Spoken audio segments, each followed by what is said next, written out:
It's been more than a month since I first unboxed and used the Exynos Galaxy Note20 Ultra.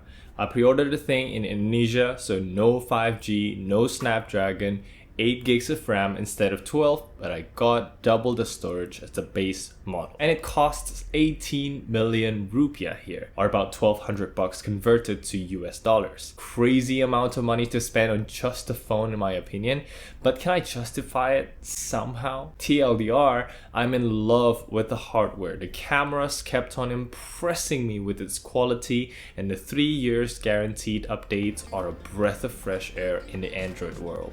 But despite all that, I don't think a lot of people should be buying the Note20 Ultra unless you really want the S Pen. So let's talk more after this intro.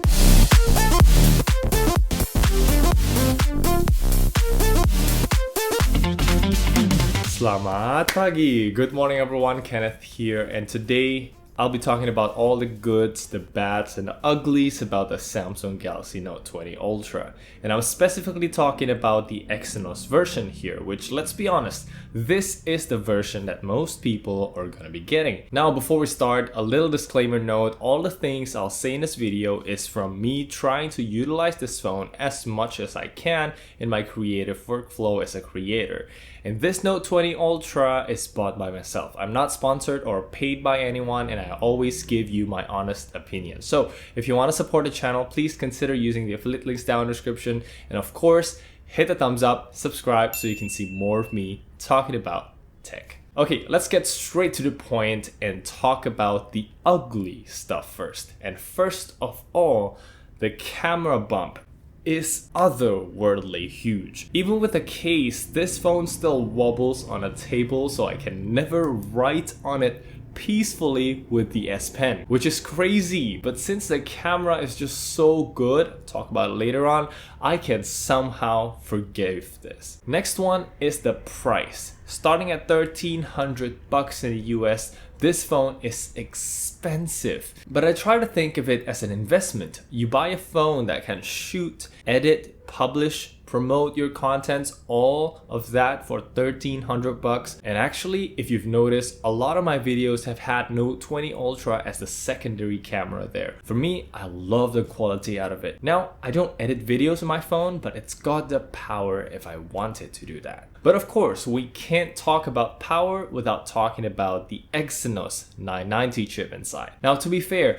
this chip performs well enough. I've never had any problem with launching apps, switching between a lot of them. The 8 gigs of RAM is managed well, so the apps that I need are always open, and basically I can throw anything that I want, pop-up screens, hours of gaming at max settings, editing photos in Lightroom, recording tons of 4K videos. It does that pretty well. Because there are occasions where the processor seems to struggle. For example, is the 120Hz refresh rate screen, especially during the time I binged through the whole 400 plus episodes of God of High School. I noticed it stutters pretty consistently, and that felt jarring. But I'm using Firefox here. It may be the browser's fault, but I think I've experienced that even when scrolling through settings as well. Now, about the thermals, I have a pretty interesting finding to tell you guys. In my first week, I wasn't using any case for this phone. Let me rephrase that.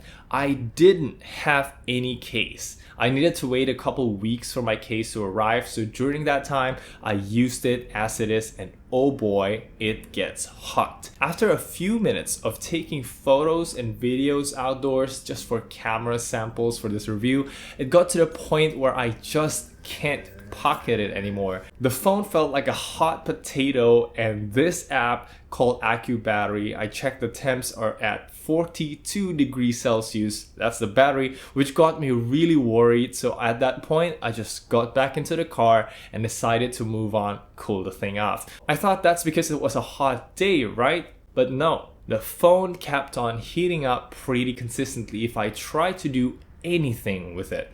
Even indoors on an air-conditioned room like this, not only the back side of the case is hot, but the heat dissipates to the entire screen, so it was hot to touch as well.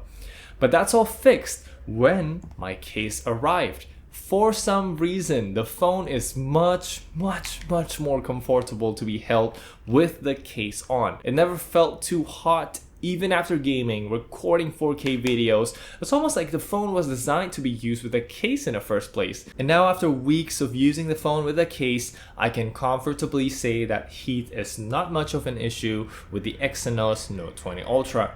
Just get a phone case. Now, at this point, I know you're probably confused. I said that this was the ugly part, but why in the end, I always found a fix to the problems I mentioned?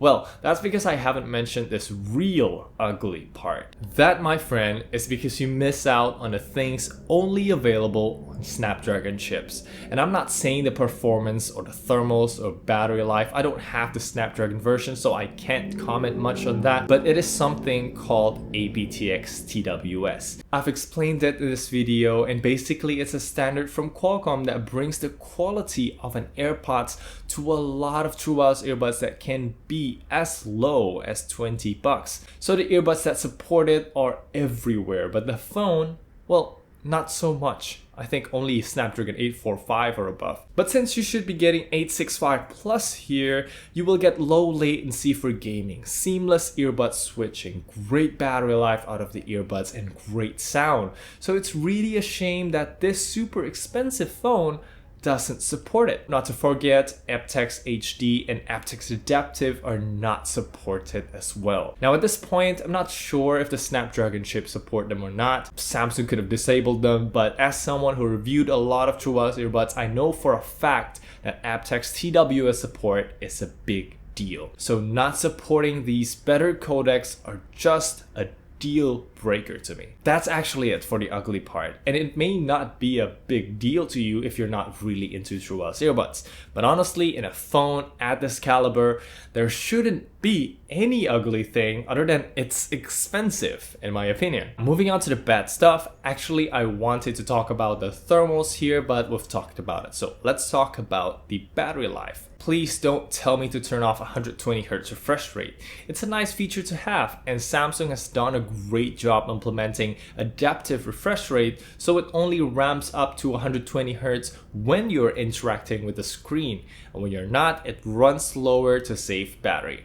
It's a great tech and all, but still, if I use the phone more than just replying to messages, I barely get through a whole day without touching the magic 20% number. Now, I have an app called AccuBattery to track battery usage. At the start, I had 7 hours of screen on time, but as I use the phone to record videos, play games, and things like that, now I have 5 hours instead. This doesn't feel like an all-day battery at all. Speaking about charging, this phone only supports 25 watts. So topping it up takes quite a while, and it gets slower when it's hot. So sometimes it would say 1 hour left to full, then I kept on using the phone lightly, and after 1 hour it is like 20% more charged. So in the end, it just felt like a normal charging speed to me, about 1 and 1.5 hour wired from 0 to full, or 2 hours if you're using a fast wireless charger, and twice that if you're not using a fast wireless charger. Fortunately, the phone supports USB PD for fast charging, which is very handy because I could just use my MacBook charger to charge this phone,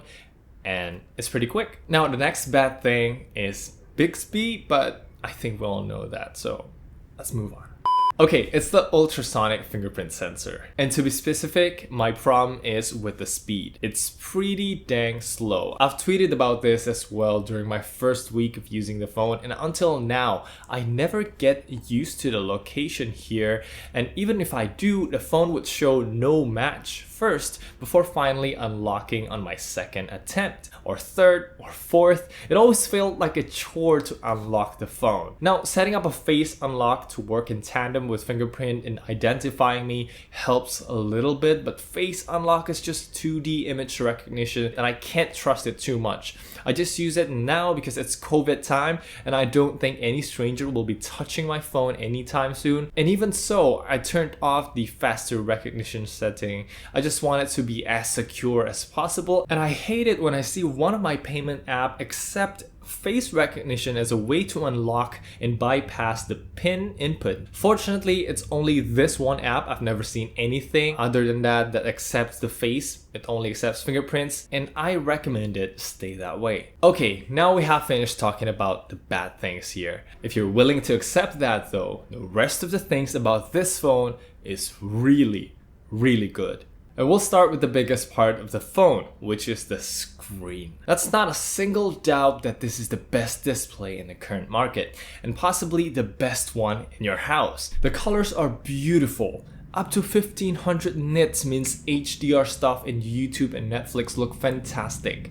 And also, it gets really bright outside. The camera cutout is really small, it disappears in no time, but all things considered, it is still a beautiful screen to look at. And because it uses Gorilla Glass Victus, it will stay that way for a long time to come. While the 120Hz refresh rate is not one that I can't live without, but this, do you notice when reading at night, you scroll and the text will be blurry? Maybe you can call it ghosting. In the Note 20 Ultra, it's still not perfect, but it's damn close. There is very little ghosting. It's very comfortable to read and scroll with at night. And this one thing is what I will really miss when I go back to my iPhone 10. One thing I definitely won't miss is the curved edges here. It makes videos and movies have that warped look at the edges, but it's not as severe as the others. And I especially hate it when I want to type and I have to reach out to the other end with my thumb. I will end up accidentally touching whatever is here. But these honestly are small problems that happens just every once in a while, so it's no big deal to me because ultimately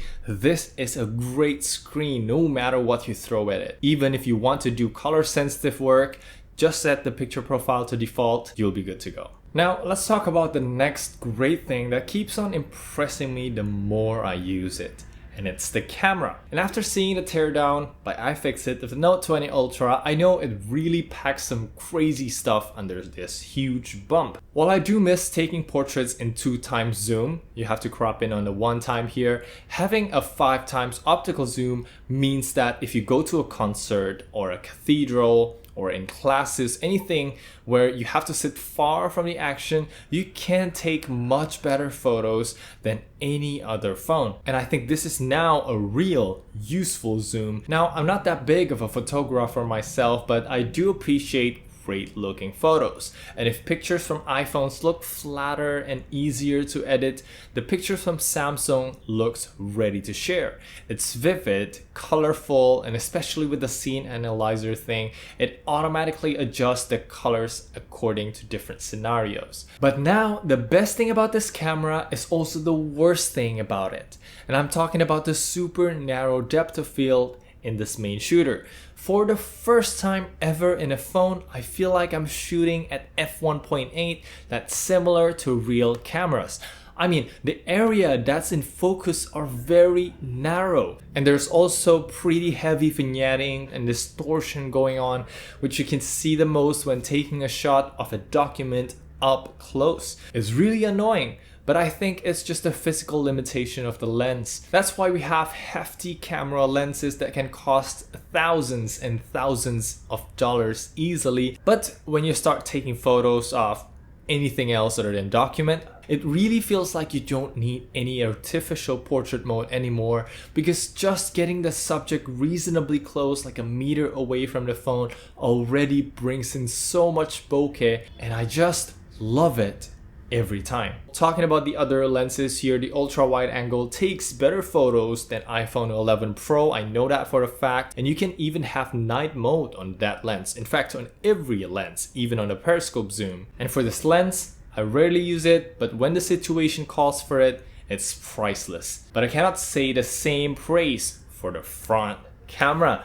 This thing is just like everybody said, even with the beauty effect turned all the way off, faces just look pale and weird. I just hate it. Speaking about recording videos, I think it's widely agreed that iPhones are still king. But I can't deny, the Note 20 Ultra gets really close. Or actually, even better in terms of depth of field. Prove me wrong, I love the bokeh when shooting B-rolls of a product with this phone. Also, with the Pro Video feature built into the camera app, it's just really easy to set up and dial in the settings that you want. There's just a lot of great stuff going on with the Pro Photo and Pro Video mode here, but what I appreciate the most is the ability to select the audio source. You can select to record with just the back microphone, or front microphone, or record with only Bluetooth earbuds as a source, or even with a USB mic. This seriously ups the quality of your recording to a whole new level. And I did the testing in my unboxing video already, so make sure to check it out after this video. It is great. Now, there are some features here that I don't use, obviously. First is the 8K recording, and second is the 108 megapixel mode. It's fun to play with, but especially in 8K, you'll lose so much stuff like stabilization. It crops in like crazy, and rolling shutter is awful, and paired with the huge file sizes, it makes it unusable for me. And the same thing can be said for the GoPro-like super steady mode. Maybe it's useful when it's really shaky and really bright outside, but indoors it's just too much of a quality hit. Videos become grainy, and most importantly, the normal stabilization is just enough for me. So to wrap up the camera part here, I didn't have time to talk about every feature, but it takes some great photos and videos. And Samsung did a good job in making the whole feature set easily accessible. Everything is always 1 or 2 taps away, which I really appreciate. Just fix the colors of the front camera, please. I only have one last part talking about the experience. And I tell you, I love it. Now talking about OneUI 2.5, I love how, it focuses on one-handed usage and you don't have to stretch to the far top of the phone as much as with other phones. But specific to the Note20 Ultra, this is something that you don't notice until you try it out. It's the haptic feedback. It has a really nice and snappy feedback that vibrates the phone and ticks every time you take a photo, toggle something on and off. This is my favorite, is when typing. And I especially love the edge panels feature here. I know it's not an exclusive feature to Note 20, but having a quick shortcut to the apps that I use a lot, or other stuff like calculator, utility tools, you can download them. It is really handy. Also, wireless DeX is nice when you want to do more than just mirroring your phone. I usually use it to show pictures, browse websites to show to my family, but I still won't use it for office work because it's not really that responsive. I know that's largely because it's wireless, but even if I plug it in, I have to pay for Microsoft Office and deal with the different feature sets of Office Mobile compared to the Office that I'm used to. Nah, I think I'll skip. And finally, let's address that big thing of what makes a note a note.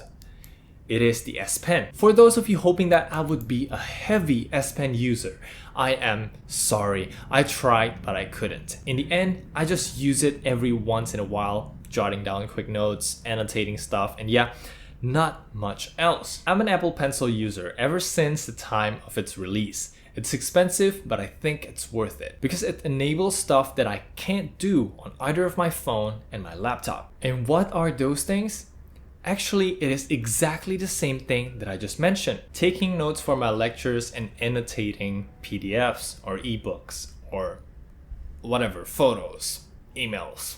But why I don't love the S Pen then? I don't even have to recharge it and it's free. Well, first, the screen of the phone is just too small to do anything meaningful. It's really big for a phone, but it's nowhere close to the screen real estate of at least a 10-inch tablet, which I think is the perfect size for note taking. And the biggest offender is the curved edges here. You can say just pinch the canvas down, and Samsung actually realized that. In Samsung Notes, you can pinch the canvas there, lock the zoom, and then the edges just don't touch the curve at all.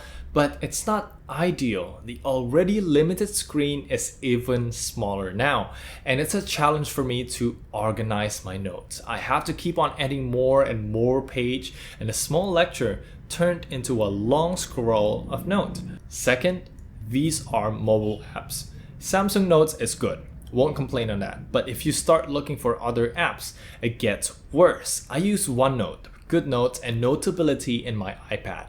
But I can only try OneNote since the others are iOS only. And well, it's just not a good experience. Just like what I said before, the screen is just too small for me. But let me know if you do agree that apps matter just as much as the hardware. Third, it's actually no big deal to me, but I usually type on a keyboard with both my fingers and my pen like this. But when it detects the pen, it completely disables finger touches, so I can't do it the way I want. And the last thing is this S Pen is small. I know I won't be using this for long lectures, but yeah, it's understandable. You want to put this inside the phone, right? So nah, this is not the complaint. It's just the nature of how it is. Overall, I think it's largely up to you whether this S Pen is a valuable feature or not. For most people, I think it'll be a nice to have that you can take photos remotely with, jot down some quick notes, and make precise annotation, but not much else. And despite the improvements over the latency, I don't think it's a great note-taking experience because of the limited screen space. Well, of course, if you happen to know a great app, feel free to let me know down in the comments below and help each other out. And finally, as a conclusion, I still adore the design just as much as I first saw this Note 20 Ultra. And using it has been a great experience for the most part. Yes, it gets quite warm when you're not using any case and you don't have aptX TWS, the curved edges are annoying when taking notes, and the fingerprint sensor is slow for 2020, and sometimes the battery may be a problem, but if you look past that, you are getting a phone that takes great pictures, and paired with a USB microphone, it takes professional quality videos. Everything about it is as premium as it could be. Plus a guaranteed 3 years of software updates from Samsung, you're getting quite a powerful phone here. And I think that's what Samsung intended this phone to be. It's not the best value for money, it's not even the best at anything, but it does everything very well. So that's pretty much it for the video. Let me know by typing #TeamTestedByKen if you have stuck around until now. Thank you so much for watching. I know there won't be much people watching this video, but I just want to finish what I started. And this is finally my first ever full review of a phone, and I'm proud of it. I believe I still have a long way to make it a concise video. Maybe even I have to split these videos apart, but still I want to be as detailed as possible. So please let me know what I can do and how to be better. Don't forget to hit the thumbs up, subscribe. I'm available on Instagram and Twitter if you want to talk more. And from now on, I'm gonna return this phone back to my father and save up for an Android phone of my own. What will it be? Until then, I'm Kenneth, and I will see you in the next one. Bye.